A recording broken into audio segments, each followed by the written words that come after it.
I love how you're incorporating like really old school copy, not just, because the deeper principles behind it that really make a lot of sense, because I'm sure you could write a great sales letter and webinars are just a vehicle for you. I'm curious to know about what you learned from webinars that went the other way, because I don't know about you, but I've had some pretty shitty webinars over the year where I was sure I was going to make millions and then I hit play and it didn't quite work out like I planned. So like, what are some of the kind of hard lessons you've got along the way? So some of the hard lessons are understanding what is webinar worthy and what is not.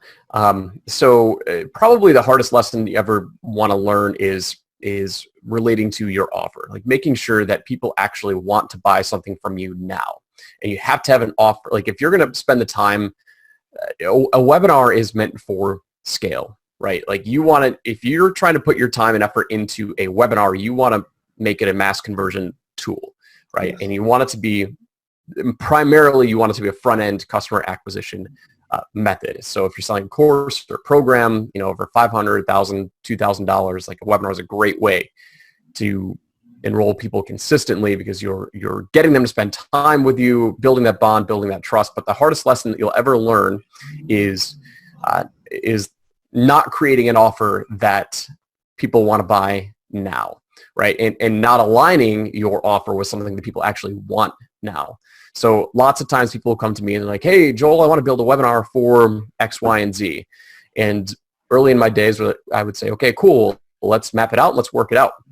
But now, as you spend more time in direct response marketing and you spend more time in any space, you start to look at certain triggers of is it webinar worthy? Do they have a good offer? 9 times out of 10, when I'm working with a client, the number one thing that I focus on is the offer, right? It's like, okay, cool. You want to sell a course on how to help people level up in their career, right? Is it something that people actually want to do? Or like, is there a specific pain that they want to solve now? And if we go through the exercises and we find out that no, the offer is terrible, like I just can't help them and we won't take on the project. But, always figure out how to create an offer that people need now, because time is of the essence. And, the last thing that you want to do is spend weeks working on a webinar only to find out that your audience really doesn't, it's just not compelling enough for them to hand over their credit card and invest with you. Yeah. Curious to know how you, some basic tips on how you approach creating offers, because I've seen so many different, it's one of those things you hear repeatedly. Everybody says you need to have an irresistible offer, but you're somebody who actually has a track record of actually creating irresistible offers. I feel like it's one of those buzzwords that everybody says, but so few people actually know how to do. How do you just kind of think about that whole process?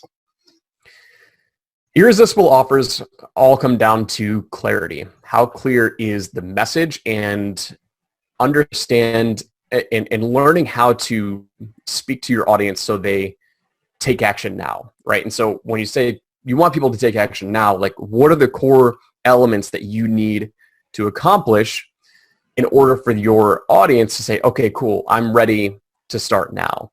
And the main things that we have to talk about is when we create, I call it a power offer, right? A power offer is one sentence that and we've launched power offers just as their own. Like I'll do social media posts when I'm testing offers.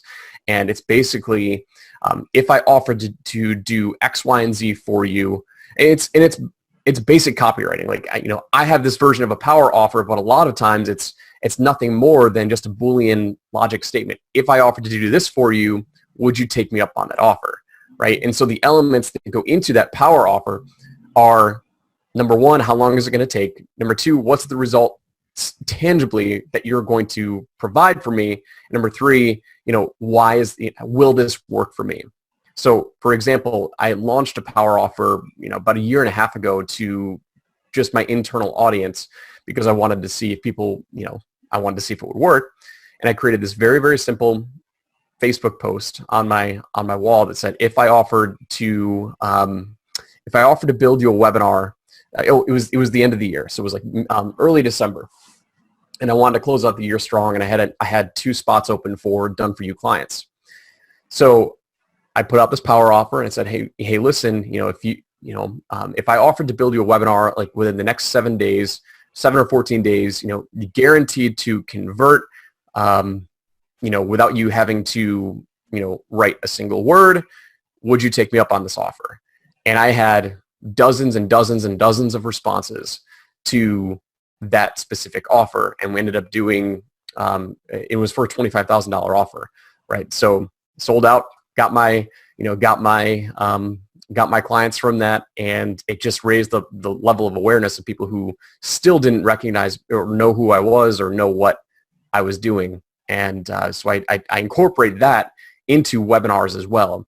And so when I transition into my offer, I will lead with the power offer, and then right before the very end, I close with the power offer. So it's a slight variation of that, but it addresses all of the major objections that somebody is going to have, which is, will it work for me? How long is it going to take? And what can I expect at the end? And that's really, we go through iterations. We're having a workshop in 2 weeks here in Lewiston, and we're only working on that single statement, and then building the marketing system around it. But it's all based on the power offer.